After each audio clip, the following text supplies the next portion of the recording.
Olá, caros alunos. Nós vimos na aula anterior que, após a abdicação de Dom Pedro I, em 1831, durante a grave crise política, instaurou-se no Brasil um governo provisório que nós denominamos como um período regencial. Nesse período falava que 3 regentes exerciam o poder moderador, que era uma exclusividade do imperador, né?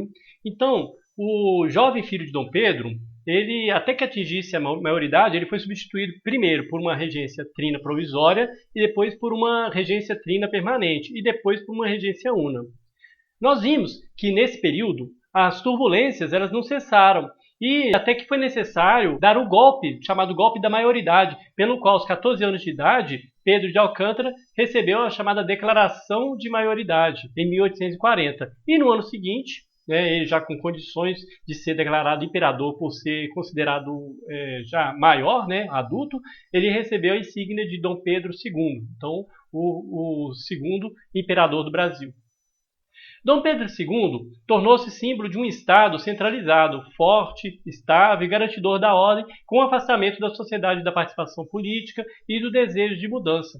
As elites, como sempre até hoje, elas desejavam uma administração que eliminasse as rebeliões e garantisse a unidade nacional, sem alterações das estruturas sociais, e aí você teria ali uma disputa sempre entre conservadores e liberais nesse momento, E em 1841, após ser confirmado como imperador, Dom Pedro II ele modificou as alianças internas e destituiu os liberais que haviam apoiado o golpe da maioridade. Você vê, ele deu uma facada nas costas deles.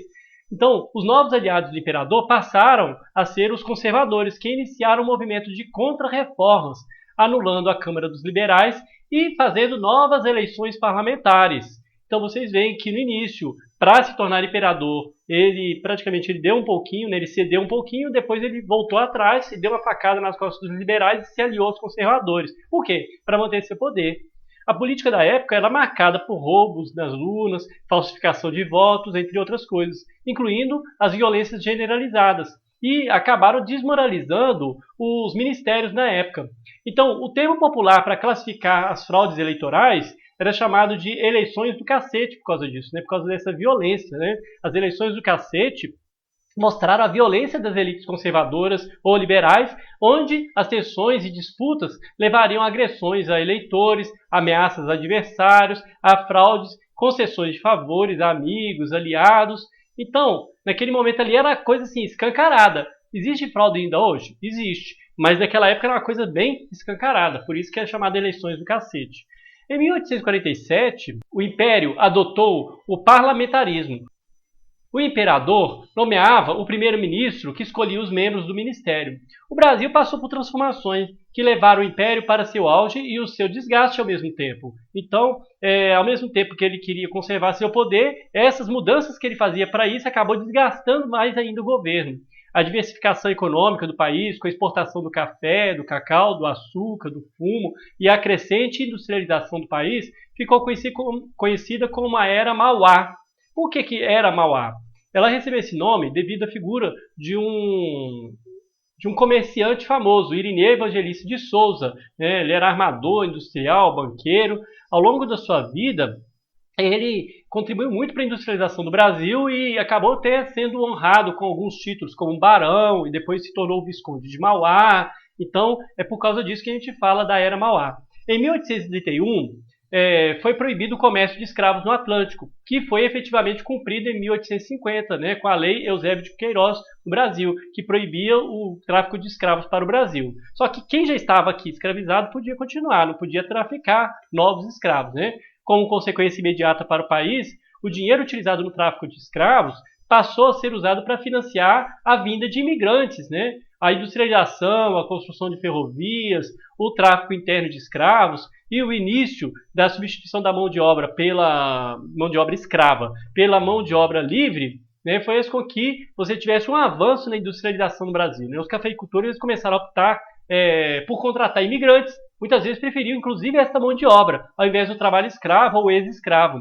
Isso, de um certo sentido, acabou aprofundando uma exclusão social contra os negros, preconceito, a discriminação. Então, nas décadas de 1840, 1850, 1860, prevaleceu um sistema no Brasil chamado de parceria. Como é que era esse sistema? Olha, uma parte da colheita ficava com o dono da terra, né, e a outra parte com o trabalhador.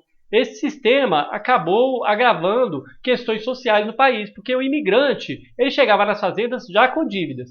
Então, devido ao alto custo da viagem, né, alimentação, ferramentas de trabalho, aluguéis das casas, ele ficava sempre devedor. Né? Então, os imigrantes eles ficavam insatisfeitos, se revoltaram com a situação, né, os países de origem condenaram esse sistema de parceria que acabou não indo para frente no Brasil, porque os imigrantes, eles tinham, vamos dizer, respaldo da sua própria nação de origem. Né? Na década de 1870, os imigrantes eles começaram a trabalhar pelo sistema de colonata. Como é que era esse sistema? Nesse sistema, os imigrantes recebiam salário para o plantio e uma outra remuneração que era de acordo com a colheita, além de poder plantar artigos de consumo próprio e até vender o que sobrasse, né, o excedente. Com isso, se acelerou o desenvolvimento industrial brasileiro, além dos investimentos feitos pelos produtores do café. Então, acabou sendo uma estratégia até liberal, né? Dando mais autonomia para o produtor. E em 1844, visando solucionar o grande déficit, o governo imperial decretou uma nova política com relação às tarifas alfandegárias. A nova tarifa para as alfândegas do Império foi proposta e elaborada pelo ministro da Fazenda na época, que era Manuel Alves Branco. Por isso que vem o nome, né, que é conhecido como Tarifa Alves Branco. Essa tarifa ela aumentava o preço dos produtos importados, né, favorecendo inclusive a produção nacional. Então é uma forma de você valorizar o que é produzido aqui, né, e não o que vem de fora. Né? É uma prática ainda implementada por vários países que são nacionalistas. Outra lei importante foi criada por causa da apropriação de terras por parte de poceiros e sesmeiros, que se aproveitavam das brechas legais que não definiam bem o critério de posse das terras. Então, depois da independência, né, principalmente, né, alguns projetos de lei, eles tentaram regulamentar essa questão, né, dando critérios mais claros sobre a posse da terra. Mas quando que essa questão foi realmente resolvida? Foi só em 1850, através da chamada Lei das Terras, ou Lei de Terras. Né? Ela apresentou novos critérios com relação aos direitos e os deveres dos proprietários de terras. Então, com isso você regulamentou, né, a posse de terras, só que gerou alguns problemas. O problema é que a Lei de Terras ela estabelecia que para possuir terras era preciso comprar do Estado ou de particulares. Então, quer dizer, quem já conseguiu, conseguiu. Quem não conseguiu, não consegue mais. Por quê? Essa lei contribuiu na elevação dos preços das terras e, com isso, restringiu o acesso dos imigrantes, dos escravos, dos mais pobres às terras. E também foi um problema para os indígenas. Por quê? Porque os indígenas eles não tinham como comprovar a posse dos documentos, né, a posse das terras a partir de documentos, ou adquirir as terras por altos valores, e como não dispunham desses recursos necessários para a comprovação da posse, eles eram expropriados de forma violenta, eram expulsos, né? Inclusive perdiam a sua produção agrícola toda, tudo que eles tivessem, né? E saíam com a mão na frente e outra atrás. É importante salientar também que os escravos libertos ou alforriados, eles não conseguiam trabalho, como eu acabei de falar. Eles não eram tratados como cidadãos, nem mesmo depois da abolição. A pobreza, a violência, o desemprego, os baixos salários foram afetando ainda mais os negros do que os brancos no Brasil, devido a essas questões históricas. Então, os brasileiros, diante da falta de direitos, das desigualdades, do direito à vida, à liberdade, né, então tinham dificuldade de se reconhecer como membros de uma sociedade unida por laços culturais. Então, naquele momento, a gente estava enfrentando uma grave crise nacional. Com o desenvolvimento do país, foi aumentando as complexidades sociais, o que gerou um desgaste do Estado. Além disso, também, lá em 1888, nós temos a abolição da escravatura, né, sem indenização dos proprietários de escravos. Isso vai levar ao rompimento com o governo imperial e muitos passaram, inclusive, a apoiar a causa republicana. Por quê? Porque nós tínhamos aqueles que eram a favor da monarquia e outros que eram a favor da proclamação da república. Né? Também havia um conflito com a igreja. Alguns historiadores colocam ele como relevante, outros não consideram tanto, mas apesar da igreja não ter tomado partido no movimento republicano, havia um conflito entre as decisões do Papa e as decisões do imperador no Brasil, que ainda escolhia o clero naquela época e não acatava as determinações que vinham do Vaticano. E isso gerou um conflito e também serviu para desgastar o governo o governo do Dom Pedro II, né? Então, por mais que não seja um fator tão relevante, é um fator que acaba mobilizando uma certa massa de população, né? Ou seja, a igreja não toma partido, mas acaba que com sua atitude em relação ao que estava acontecendo, ela acabou favorecendo a proclamação da República. Outro fator interessante também foi o fato do Exército Brasileiro, a partir de alguns de seus membros da altas patentes, passarem a apoiar as causas republicanas e evolucionistas. Lógico que Dom Pedro desejava que oficiais ligados a essas causas fossem punidos, mas Marechal Deodoro da Fonseca ele se recusou a punir seus oficiais e gerou um grande desconforto entre o Império e o Exército. Então o movimento republicano foi crescendo, chegando a 180 clubes a favor da proclamação da República. Mas o golpe final só foi dado em 1889, com a participação dos militares. A data marcada para a proclamação da República foi 20 de novembro, mas um boato da prisão de vários membros republicanos fez com que eles antecipassem para 15 de novembro.